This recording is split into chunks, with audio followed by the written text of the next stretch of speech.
Hey guys, this will be video 7 for the 50s era Goldtop Les Paul replica using Stuart McDonald templates. And I'm primarily going to focus on just talking about preparing to glue the top on.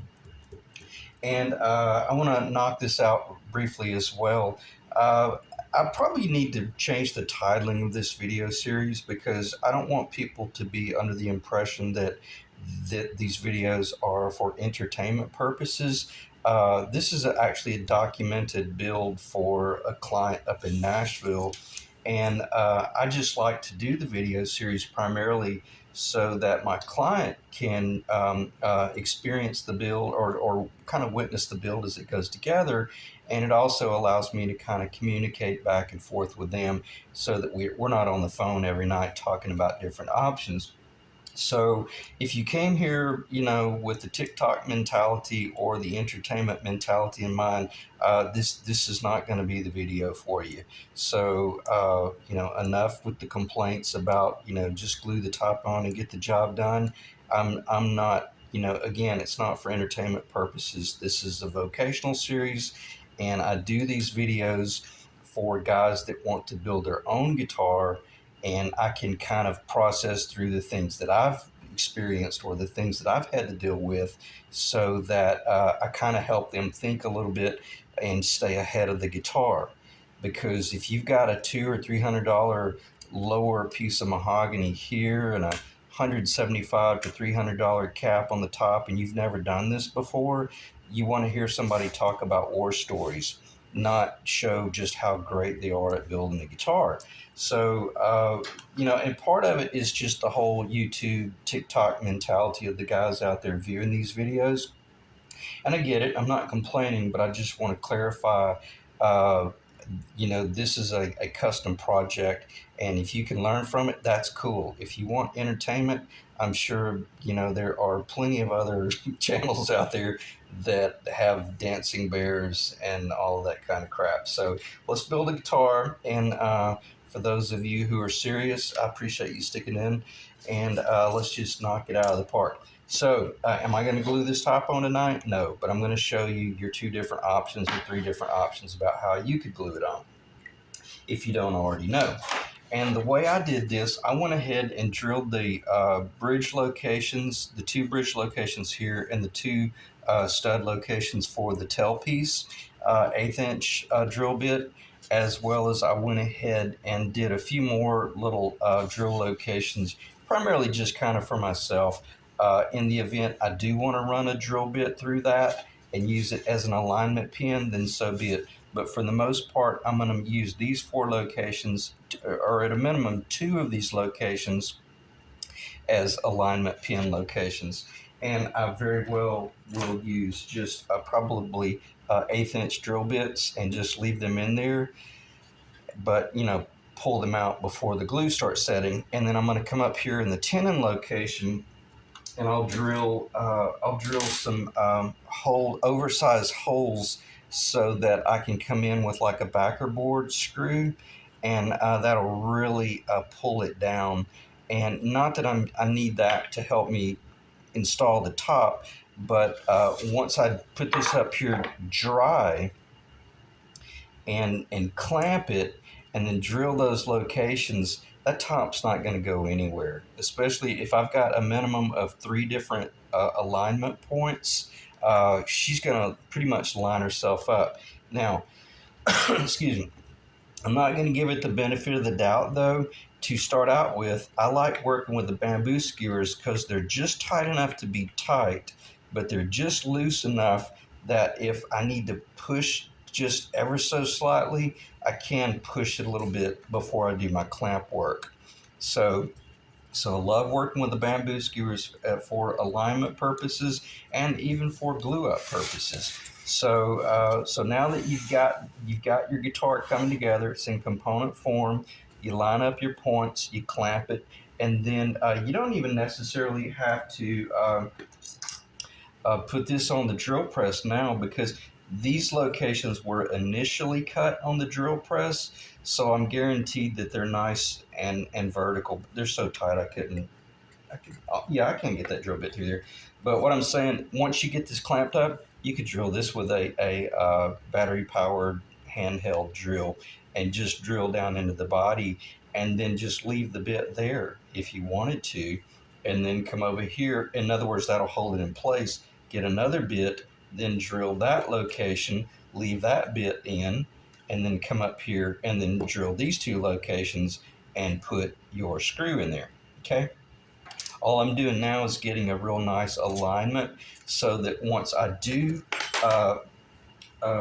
once I do put my epoxy down or the tight bond, and then I'm preparing, I like working with the epoxy because I can, put it on initially and squeeze it and push a little bit, and then I can remove it and do some cleanup, make certain that I don't have any little balls hanging over that could break loose.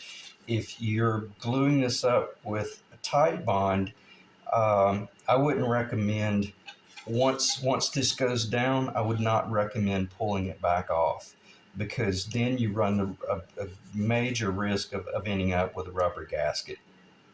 I'm not going to start talking about that. Just think through your job, but you'll have to be really good with your tight bond, and possibly even discipline yourself enough to hold the glue off of these areas so that once it does squeeze out, it'll go over a little bit. And I think the magic number is about 3/8 of an inch. Usually, if you do your tight bond and you're about 3/8 of an inch off of an area, once this squeezes down, that's about how much it'll roll over. But that, again, I don't know that number for certain. So, build your own guitar, proceed with caution. As I always say, I like the epoxy. So let me check the time. 7 minutes, and I'm going to keep this video really short because I've got plans later on. I need to get out of town. And anyway, so this turned out well. There's no sense in doing any tap toning. I will. So earbuds out, volume down. Let me find my screwdriver. But for the most part, it sounds incredible. And I'm just going to go up through the middle, and you will hear that it is just as bright where I did the fillet.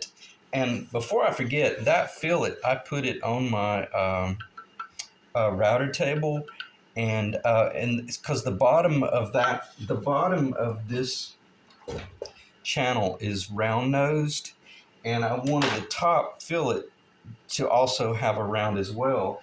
So I put this on my router table with my straight edge, and then I rounded that fillet with a round edge, and I'll show this in the camera. That's the fillet, and it's 1/8 it's 1/8 of an inch thick right there. Why? Because my top is a 1/2 inch, my bottom is 1/8 of an inch thicker than standard.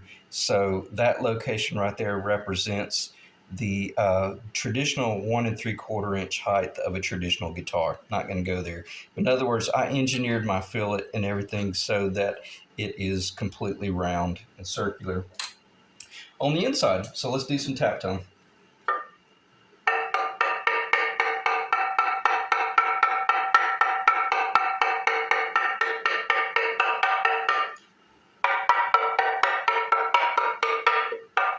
Still sounds incredible. So very happy with that, and hopefully that'll be the last time we ever have to do tap tone, because I know it's annoying for you guys. It's incredibly annoying for me as well.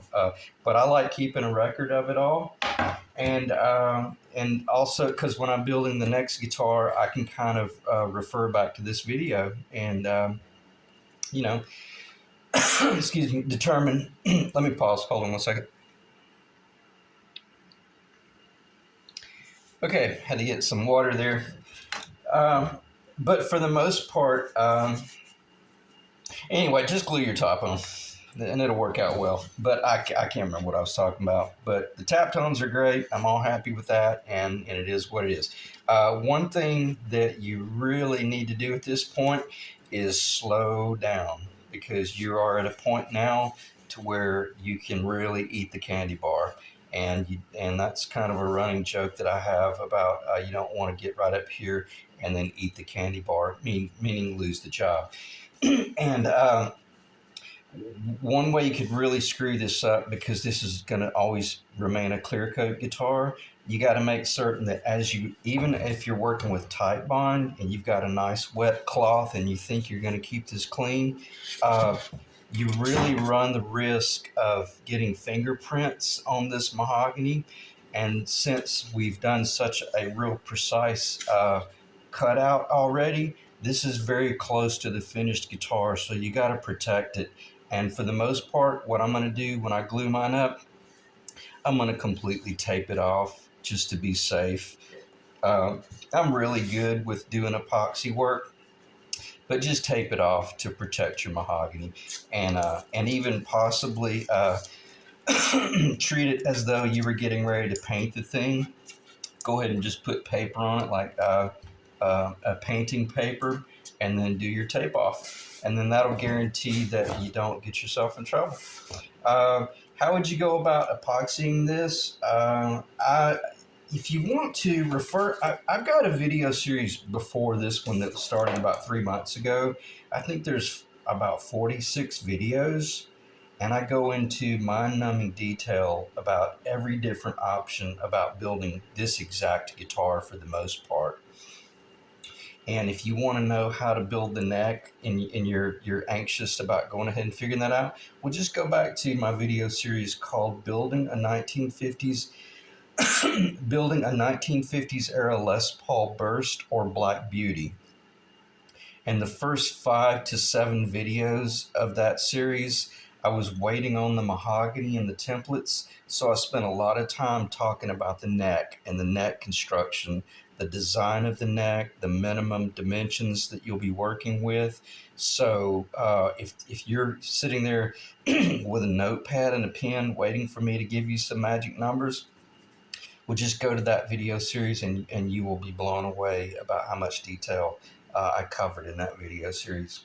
So anyway, and I think that video series ended about a month and a half ago, so it did span for about a 2-month period.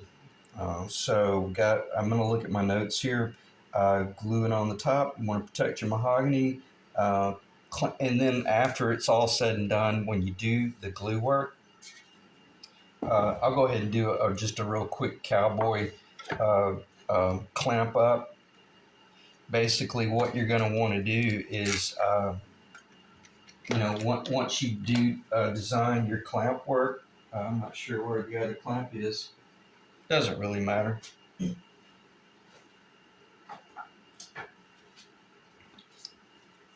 Oh, and I did exactly what I was going to say not to do. When you do your clamp work, where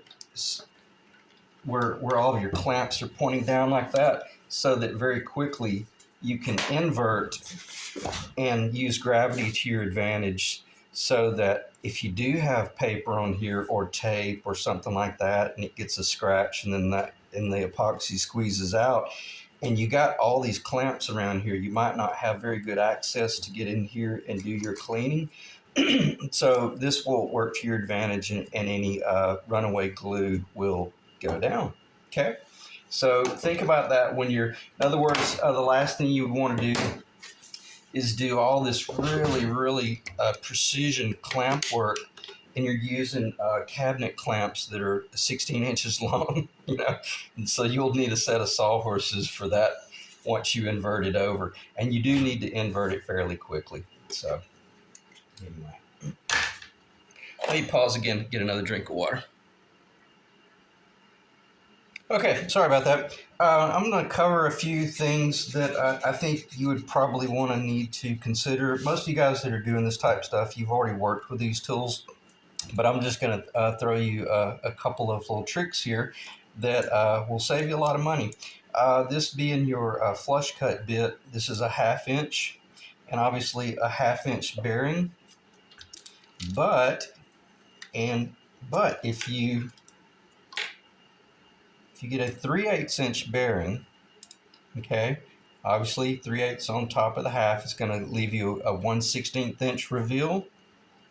After you use that bit to do any sort of flushing and cleaning up, you can change over and use the little 3/8 inch bearing and use that to route your binding channel if you're doing a single binding. And it's perfect for a 60 thousandths binding, which it'd be nice if it was just a little bit thicker, but I can't find an 80 thousandths binding. 80 thousandths would be too thick, but for the most part, this looks really good. And the cool thing about that channel, when you do route it 1/16 of an inch thick, when I say I don't think you're going to be doing any scraping at all, it's virtually no scraping at all. So just be prepared, make certain that your guitar is really sweet and finished before you do that routing, because you don't want to be up here scraping. You'll lose the thickness of that binding. And it's the 50s guitar, unless you're building a custom. The binding is not very thick. It's fairly thin. Again, it'd be nice if it was just a little bit over 60 thousandths, but it looks really good. So that one bit will do an enormous amount of the build in the guitar. And then obviously when you're doing all of your rough out, I'm primarily using a 1 1/4 and a 1-inch Forstner bit for all of my internal relief work. Okay, we've all used the Forstner bits, and this is probably my favorite little bit right there. It's a template bit so that the actual blade is very close to the bearing. You see how far away that that blade is from that bearing. I hate that bit for the most part, and it's a really high dollar bit, but the bearing rides up really high. So for the most part, what you see in front of you is the various Barrett bits that I use just to do all this route out. And if you're watching this video series, you're probably better with these bits than I am. Again, as I've mentioned, I hate doing router work, but it's a it's a necessary evil to get to this state. I do use this a lot for doing binding work. It's a large white side bit, and it's really sweet. It does really do a great job. But for the most part, this bearing is almost gone. It's really dry. But if I'm not mistaken, the Les Paul Custom is a 1/4 inch deep route on the top, meaning the 7-ply on the top. So you'll be using a fairly you'll need a fairly large bit for that and bearing set. So if you're doing a Les Paul Custom, you're on your own. But I know for a fact that the top route, the deepest route, is 1/4 of an inch, which that's a pretty deep bite. So be very careful over here that you don't get your horn too pointy, because once you come up in here and route 1/4 of an inch, you'll end up looking like an SG when you're with your binding. It'll be so sharp. So make sure you keep kind of a sweet fat horn, so that once you cut up that deep, you're able to turn the corner with your binding. Again, that guitar that I built, the 50s era Black Beauty, was exactly that, and I did all of that binding on video, so you'll be able to see all of that work as well as some of my discussions about the binding. If you've never done binding before, a Les Paul Custom is not the guitar you want to practice on. That's a nightmare, and I'm just going to stop. That's a really advanced binding job. So get yourself a nice flush cut bit. I don't know the length. That's probably 1.5 inches maybe, but I do like the 1/2 inch diameter shank.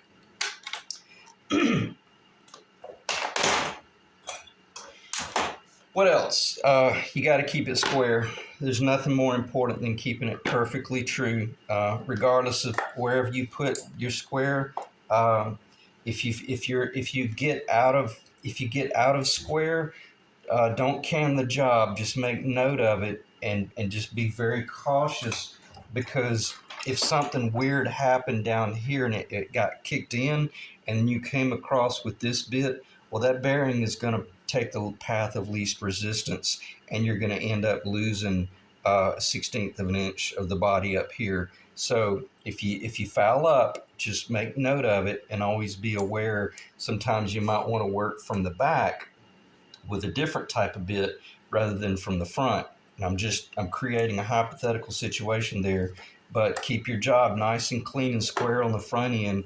And as it's at this point, it's going to go together like clockwork. It's going to be so easy because I've done so much of the prep work on the front end. Okay, so check the time, 20 minutes. I'm going to end the video because there's nothing else to talk about. And